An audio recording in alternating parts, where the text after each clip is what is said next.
Hey guys, and welcome back to another Phasmophobia guide. In this video I'll be going over all the ghost types, their strengths, weaknesses and behaviours, and also some tips from myself on how to deal with each ghost type. There are currently 12 types of ghosts in the game, with the first one being the Spirit. The Spirit is quite a generic ghost. The Spirit does not behave uniquely in any way, so if you are struggling to find all three pieces of evidence, you may struggle to guess it's a spirit. Spirits are normally found at one of their hunting grounds after an unexplained death. The Spirit is the only type of ghost that does not have a strength. Its weakness, however, is the smudge sticks.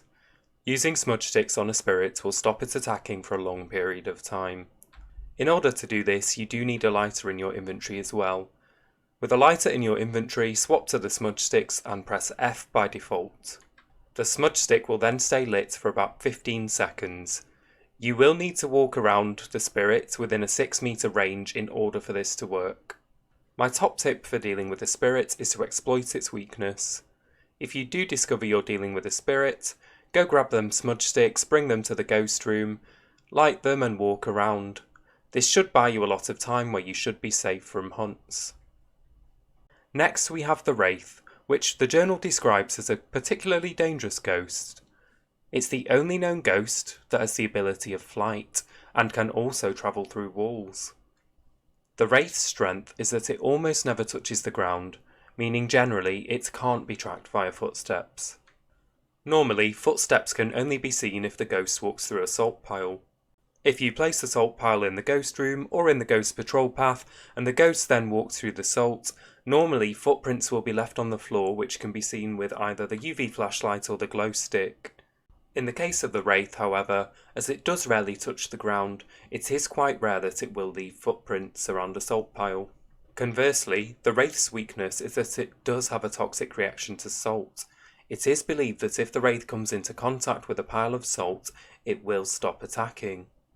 It's also worth noting that the Wraith can see through doors, closets and lockers, and can travel through them without opening them. This does make the Wraith particularly dangerous in a hunt. If you do close the door behind you, make sure you move to the side to break line of sight. The Wraith can travel through walls, but walls do break line of sight, so do use that to your advantage. My tips for the Wraith would be to make sure that you're making the most of salt. Do place it along your escape routes, in narrow corridors, doorways in order to buy you some time. And do be careful where you hide during a hunt. As it can see through doors, lockers and closets, do make sure you move to the side away from the door and try and break line of sight using the walls. One last tip for the Wraith: if you're struggling to find all the evidence, if you do notice salt piles are being disturbed but no footprints are left, it is likely you've got a Wraith, as they are the only type of ghosts that don't leave footprints.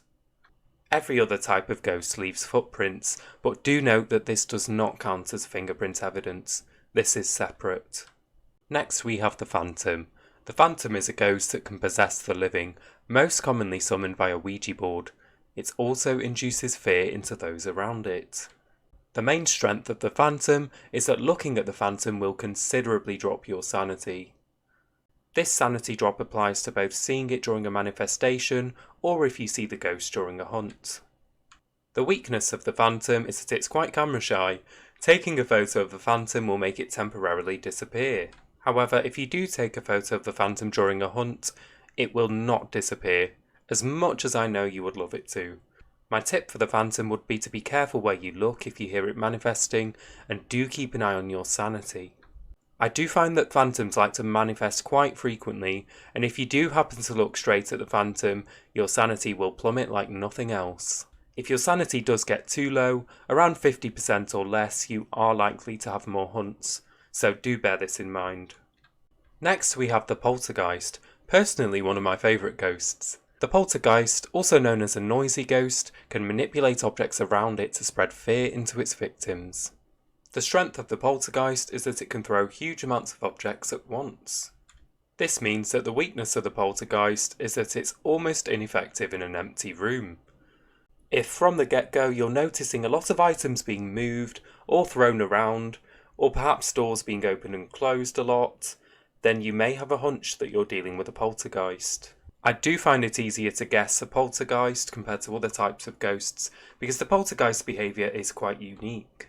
Just one last tip for the poltergeist: they are the only type of ghost that can be identified with two pieces of evidence.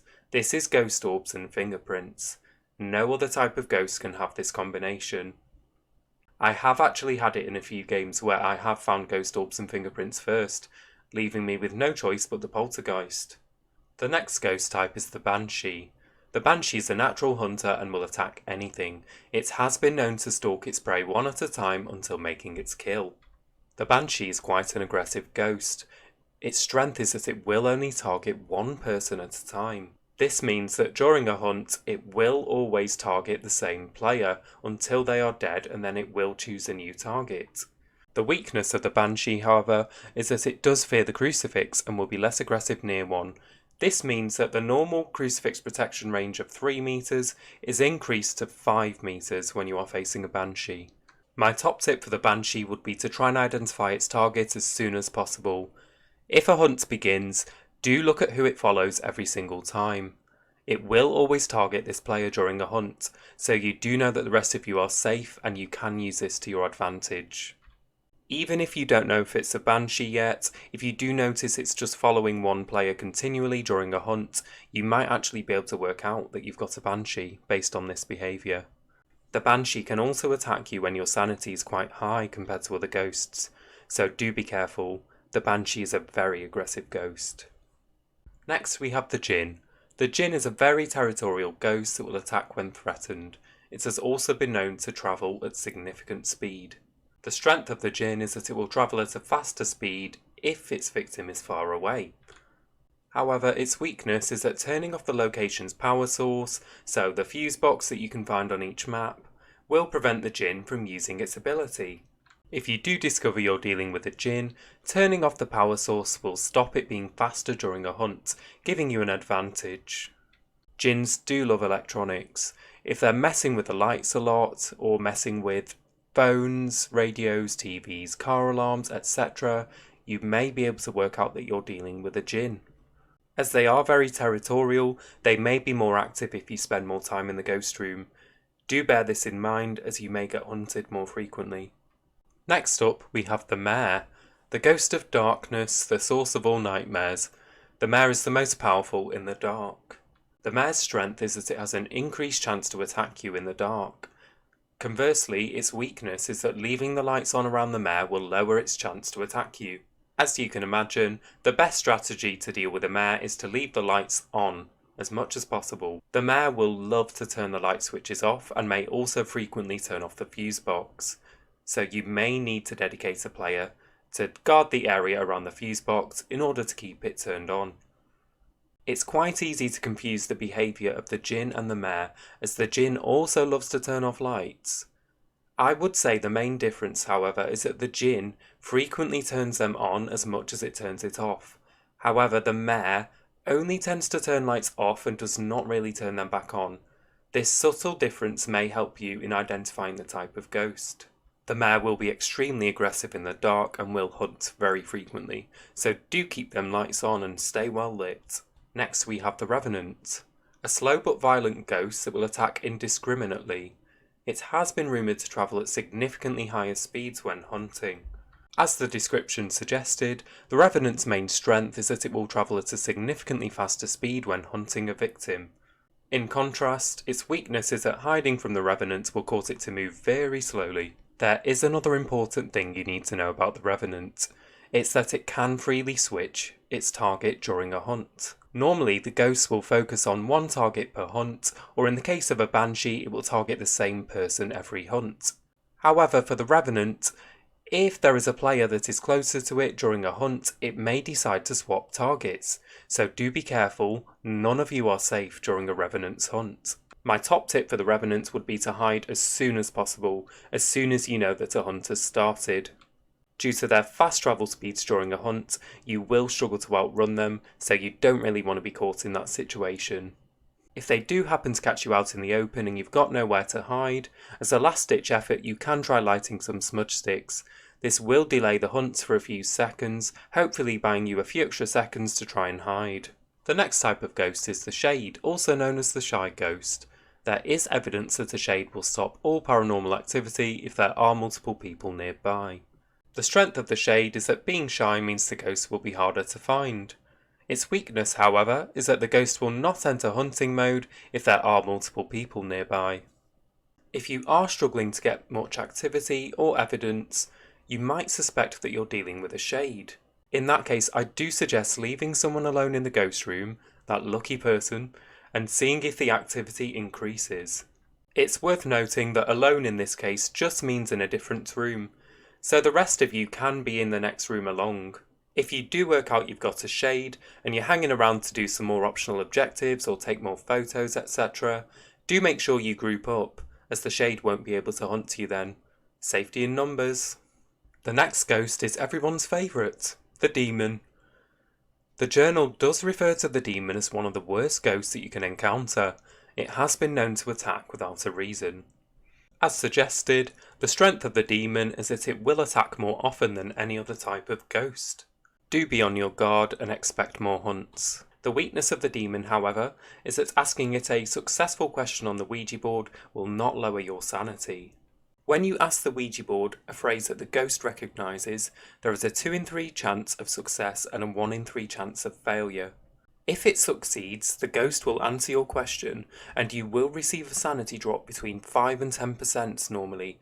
However, in this case, you will receive no sanity drop with the demon. If the question fails, however, the lights will flicker, the board will turn off, and you will get a hefty sanity drop of 40%.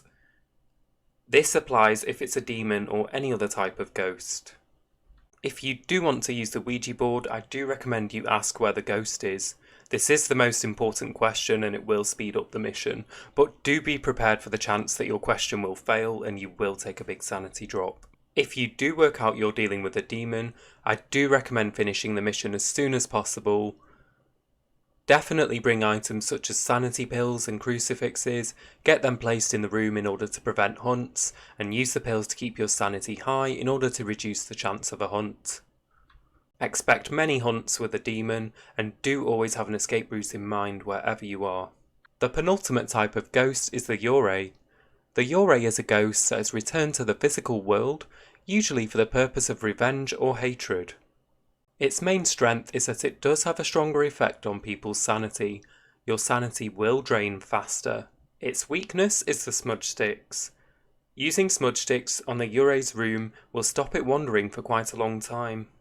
If you do happen to notice that you or your team's sanity is quite low, quite early in the mission, then you may have a hunch that you're dealing with a Yurei. This is the main thing to look out for, as the Yurei does not really have any unique behaviour or characteristics except this. If you do believe you're dealing with a Yurei, either because your sanity is dropping like nothing else, or the evidence is pointing towards a Yurei, then do bring smudge sticks. If you use them on the ghost room, it will stop wandering around for quite a long time. Also, I do recommend keeping on top of your sanity, as it will drop very fast. Bring some sanity pills and keep it topped up in order to reduce the chance of a hunt. And finally, we have the Oni. The Oni is the cousin to the demon, and it possesses extreme strength. There have been rumours that they become more active around their prey. Its main strength is that it's more active when people are nearby. It has also been seen moving objects at great speeds. However, there are two sides to a coin, and in a way this is also its weakness. Being more active will make the Oni easier to find and identify. I have found that the more people that are together, the more active the Oni will be, so you are more likely to get evidence if you stick together. This means that the mission can be over very fast with an Oni. Because it can be so aggressive and sometimes so active, it is quite easy to confuse with a demon. If the Oni is particularly aggressive, splitting up can work effectively against it, as it is more active when more people are nearby. As the Oni is more active around players, it may cause some confusion, especially on some of the larger maps such as High School and Asylum.